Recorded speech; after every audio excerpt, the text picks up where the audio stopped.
Should you read the Rosteval Saga by Michael R. Schultheis? What's going on, YouTube? Michael R. Schultheis here to talk to you about my series. Should you read it? Should you not read it? So let's just jump right into this. What is the Rosteval Saga about? Here's my elevator pitch. If you like sword and sorcery fantasy featuring a morally gray barbarian warrior prince for a protagonist, if you like the allure of adventure and battle in distant lands, if you like arrogant gods and ancient immortals and mystical secrets, and if you're amenable to a sultry slave girl as the female lead, then The Altar of My Fate may be just the epic fantasy adventure you've been craving.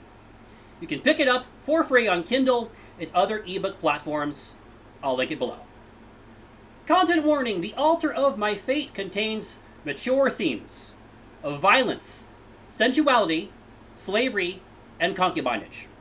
For mature, daring readers only. Now, there's a bit of a history here. There is a content warning now. There wasn't one originally. Before I published the book, I was conflicted. Part of me said, put a content warning. Do it. Another part said, no, you'll be talking down to readers. You'll be infantilizing them. We're all adults here. What I realized with time is that it actually is reasonable to put a content warning. And I'm not, if I word it well, which I think that I have, it's not infantilizing anybody. It's saying, hey, friend, if you don't like stuff that's in this book, you might want to give this one a pass. Don't want you to have a bad time, trying to do you a solid.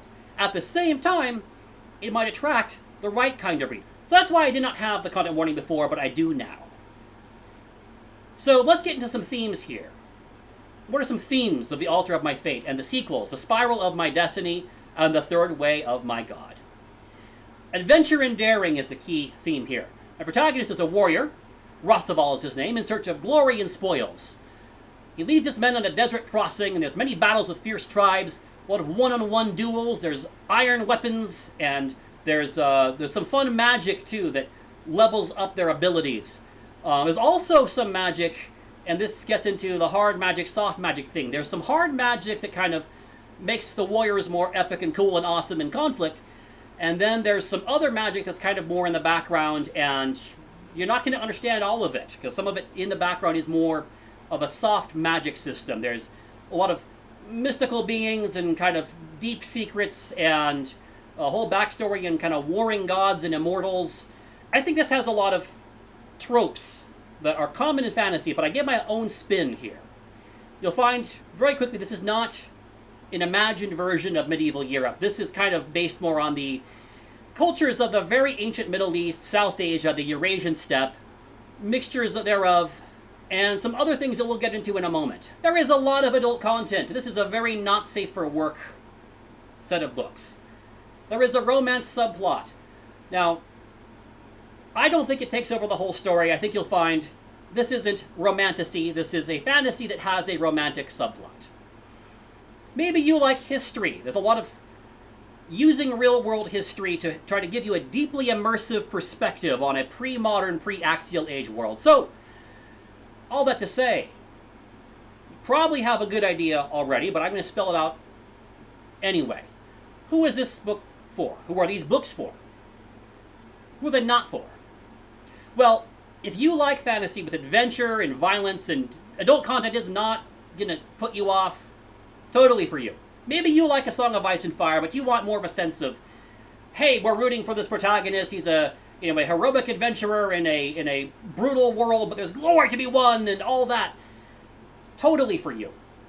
Especially with the adult content, if that doesn't turn you off. And that is a great segue into who is it not for. So, I'm going to try and be forthright with you.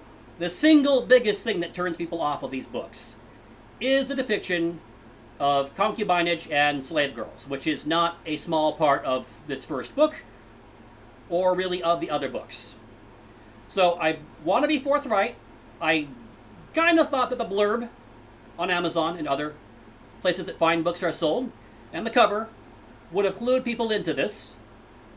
But what I realized with time is that maybe I wanted to be a bit more clear about this. That's why the content warning is there.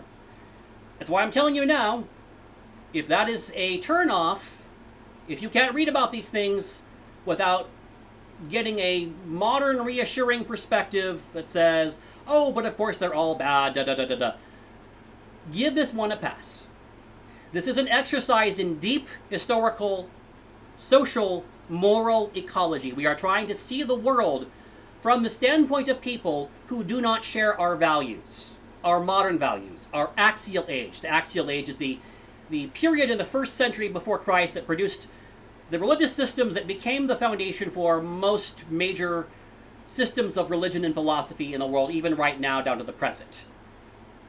So, this can produce a large disconnect between where a lot of people are and where most people across most of history were until very recently. So hopefully this gives you a good idea. I don't want you to have a bad time. I'm trying to do you a solid. If this is going to be a problem for you, just give these books a pass. No worries, I get it. Just want to entertain people and tell them a story that they're going to enjoy. And this is how we separate who it's for and who it's not for. I will say that the research for this book included The Trans-Saharan Slave Trade by John Wright, published 2007. This is a fascinating book. I will link it below because it's worth your while. And that book was absolutely a trip. It was amazing to discover this set of historical, geographical, cultural circumstances that tied the Maghreb and the Mashreq, the western and eastern parts of the Arab world, in with Sudanic Africa, south of the Sahara. I found it fascinating to read about this history, and obviously there is a large disconnect with our modern values, but to me, it's rewarding to be able to set aside my moral judgments, our moral judgments, and look at people in past cultures and past societies as they understood themselves. That is my purpose. That is what I'm trying to do with these books. Oh, I bet that book also led me to a primary source, Travels in Nubia by John Lewis Burckhardt, published in 1819. And he describes traveling from Syria to Egypt, down into Nubia.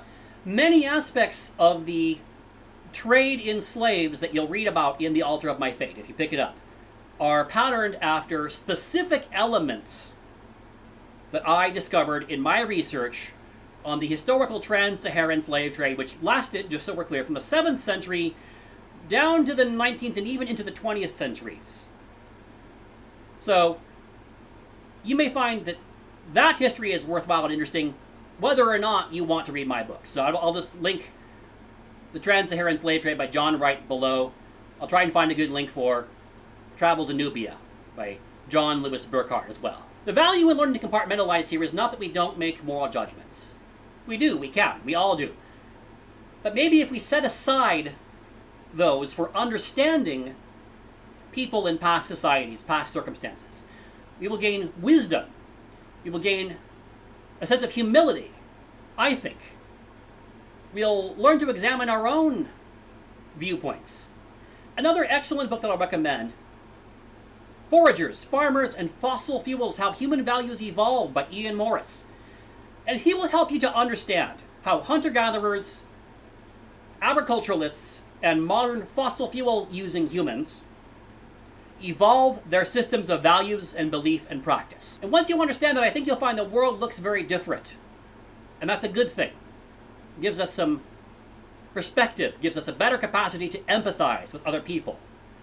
I find a lot of Americans have a very shallow understanding even of American history, much less of the world, much less of other cultures around the world.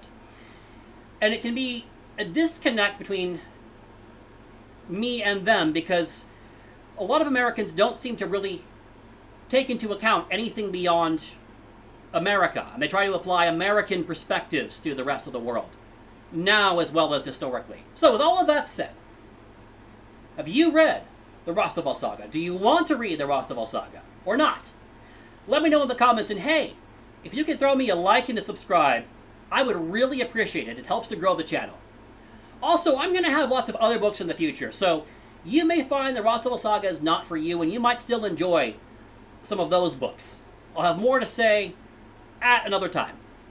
Thank you so much for watching, and I will hope to catch you on the next video.